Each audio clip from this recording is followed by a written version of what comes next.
दोस्तों नमस्कार, आप देख रहे हैं द दस्तक 24। बात करते हैं बिहार विधानसभा के मसले की, जहां उबाल की स्थिति बनी हुई है। कई विधायक यहां पर पिटे गए। 23 मार्च 2021 बिहार के इतिहास में लिख गया है।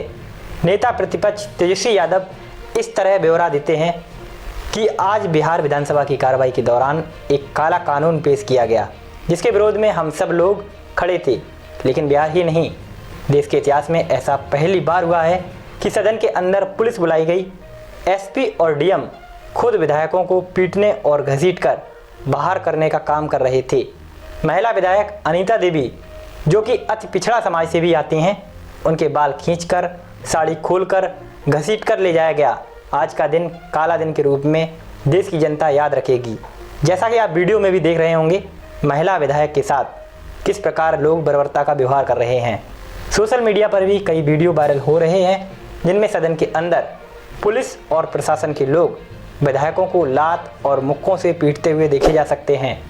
विधानसभा के अंदर हुई इस हिंसक झड़प में 2 महिला विधायकों समेत कुल 12 विधायकों को चोट आने की खबर है। कई पुलिसकर्मी और मीडियाकर्मी भी इस मामले में घायल हुए हैं। सबको इलाज के लिए एक अस्पताल में भर्ती कराया गया है। इस मामले को जड़ से समझते हैं, आखिर क्या मामला है। दोस्तों, बिहार का विपक्ष पिछले कुछ दिनों से सदन के अंदर सत्ता पक्ष पर तीव्रता से हमलावर है। लेकिन ताज़ा गतिरोध की जड़ बिहार पुलिस विशेष सशस्त्र विधेयक पुलिस बिल 2021 है, जिसे सरकार ने भारी हंगामे और बवाल के बीच बीते मंगलवार को सदन में पास करा लिया। विपक्ष का आरोप है कि इस बिल के पास हो जाने से पुलिस को ऐसी शक्ति मिल गई है कि वह बिना अदालती वारंट के सिर्फ शंका के आधार पर किसी को भी गिरफ्तार करके जेल में डाल सकती है। जनता के सवाल उठाएंगी, लेकिन आज कुछ ऐसी स्थिति नहीं है। इस तरह से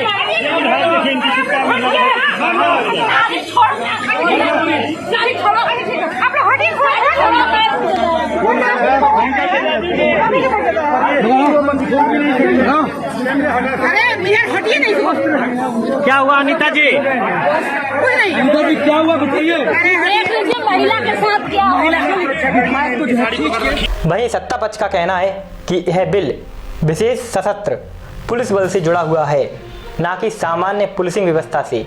बिहार के नेता प्रतिपक्ष तेजस्वी यादव जी का कहना है कि यह बिल लेकर सरकार पुलिस का अपना गुंडा बनाने की कोशिश कर रही है। हिटलर की तरह नीतीश कुमार भी चाहते हैं कि उनके इशारे पर पुलिस बिना किसी वारंट के किसी को भी उसके घर में घुसकर गिरफ्तार कर ले। और जब हम इस काले कानून का सदन के अंदर विरोध कर रहे हैं, तब पुलिस बुलाकर हमारे विधायकों को पीटे जा रही है।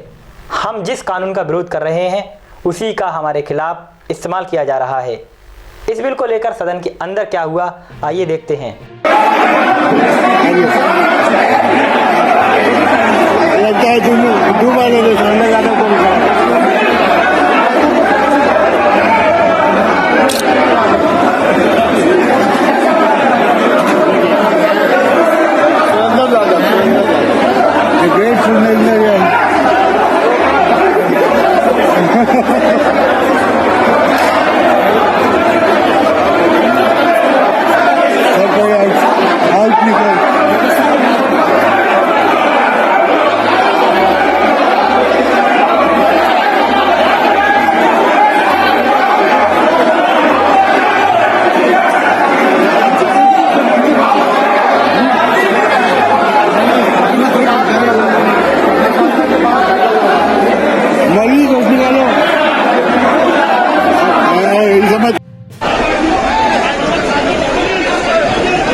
बिहार के विपक्ष ने नए पुलिस विधेयक के विरोध के लिए एक खास रणनीति अपनाई। एक और सड़क पर तेजस्वी यादव के नेतृत्व में कार्यकर्ता और समर्थक प्रदर्शन कर रहे थे, वहीं दूसरी तरफ सदन के अंदर विपक्षी विधायक हंगामा कर रहे थे।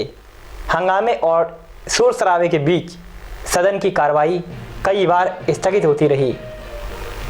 बेल में भी घुसकर प्रदर्शन कर रहे विधायक स्पीकर की कुर्सी के पास लोग पहुंच गए। स्पीकर के हाथ से बिल की कॉपी छीनकर फाड़ दी जाती है। विपक्ष के ऐसे हंगामे के बावजूद भी सत्ता पक्ष बिल पास कराने पर अड़ा हुआ था। प्रस्ताव पास करने के लिए सदन की बैठक कई बार शुरू करने की कोशिश की गई, लेकिन विपक्षी विधायकों ने स्पीकर को बैठक में भाग लेने से रोकने के लिए उनके चैम्बर के सामने ही धरना देना शुरू कर दिया। थोड़ी देर बाद सदन के अंदर क्या होता है वो हम आपको बताते हैं। इस पूरे घटना चक्र के बाद पुलिस बुला ली गई।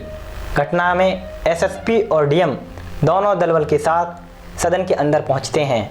पुलिस और प्रशासन के सदन में आते ही विपक्षी विधायकों का प्रदर्शन और उग्र हो जाता है। विधायकों के साथ हाथापाई शुरू हुई और विधानसभा के मार्शल उन्हें घसीट कर बाहर ले जाने लगे। पुरुष विधायकों के साथ पुलिस का कुछ ऐसा बर्ताव जो कि आप वीडियो में भी देख रहे हैं। इसी प्रकार विपक्षी महिला विधायक भी स्पीकर की कुर्सी के पास पहुंचकर प्रदर्शन कर रही हैं। फिर महिला पुलिस बलों ने उन्हें जबरन घसीटकर बाहर किया। पुरुष विधायकों में राजद के सुधाकर सिंह, सीपीआईएम के सत्येंद्र कुमार, राजद के सतीश दास के साथ साथ महिला विधायक प्रतिमा कुमारी और अनीता देवी को गंभीर चोटें लगी हैं। ऐसा हम नहीं कह रहे हैं, ऐसा विपक्ष के लोगों का कहना है। विधायकों की पिटाई की घटना होने के बाद सदन एक बार फिर से शुरू हुआ, लेकिन विपक्ष इस बार सदन से वॉकआउट कर गया। हालांकि बिना विपक्ष के मौजूदगी के ही नए पुलिस विधेयक को सदन में पास करा लिया गया। बता दें कि मंगलवार को बिहार के विधानसभा में जो कुछ भी हुआ उसकी चर्चा सिर्फ बिहार में ही नहीं है, इसकी चर्चा पूरे देश भर में है। सोशल मीडिया पर क्या हुआ उसे एक बार हम देखते हैं। इस मामले को सोशल मीडिया पर लोकतंत्र के मंदिर में लोकतंत्र की हत्या कहा जा रहा है। कांग्रेस के राष्ट्रीय प्रवक्ता रणदीप सुरजेवाला ने एक वीडियो जारी किया जिसमें वे कहते दिख रहे हैं बिहार विधानसभा के अंदर जो हुआ है वह भारत के 73 सालों के इतिहास में कभी नहीं हुआ। विधायकों को सदन के अंदर लात घूंसों से पीटा गया, जबकि उनका विरोध सही था, क्योंकि नई कानून को बनाकर सरकार पुलिस को यह अधिकार दे देगी कि जिसको भी वह मन करे उसे गिरफ्तार कर जेल में डाल दे। केवल विरोध ही नहीं बल्कि सत्ता पक्ष के लोग भी विधानसभा के अंदर घटी इस घटना की निंदा कर रहे हैं, लेकिन इसका दोष वे विपक्षी विधायकों के ऊपर मढ़ते दिखे। बिहार सरकार के सूचना और जनसंपर्क मंत्री संजय झा जी कहते हैं, हम बार बार कह रहे हैं कि यह विधेयक सामान्य पुलिसिंग से जुड़ा नहीं है, यह विशेष सशस्त्र बलों से जुड़ा हुआ है और उन बलों को यह अधिकार तो पहले से ही था। मुख्यमंत्री महोदय ने भी सदन के अंदर इसके बारे में कई बार बताया है। बिहार विधानसभा में कल हुई घटना का जिक्र करते हुए आरजेडी सांसद मनोज झा ने इस मामले को राज्यसभा में उठाने की कोशिश की। हालांकि राज्यसभा के सभापति एम वेंकैया नायडू की ओर से उन्हें इसकी इजाज़त नहीं दी गई। राहुल गांधी जी का कहना क्या है इस मामले में देखते हैं। उन्होंने अपने ट्वीट में लिखा कि लोकतंत्र का चीरहरण करने वालों को सरकार कहलाने का कोई अधिकार नहीं है। विपक्ष फिर भी जनहित में अपनी आवाज़ उठाता रहेगा, हम नहीं डरते। समाजवादी पार्टी के मुखिया अखिलेश यादव भी इस मामले में नहीं चूके। उन्होंने बिहार के मामले पर एक लंबा ट्वीट किया। अखिलेश यादव लिखते हैं कि बिहार विधानसभा में सशस्त्र बलों द्वारा विधायकों पर हमला आपराधिक कृत्य है।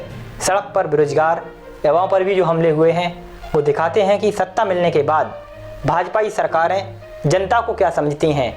यह निंदनीय है। बिहार में लोकतंत्र का कातिलाना हमला हुआ है, लेकिन सवाल उठता है क्या विपक्ष को अपनी बात रखने का अधिकार नहीं है।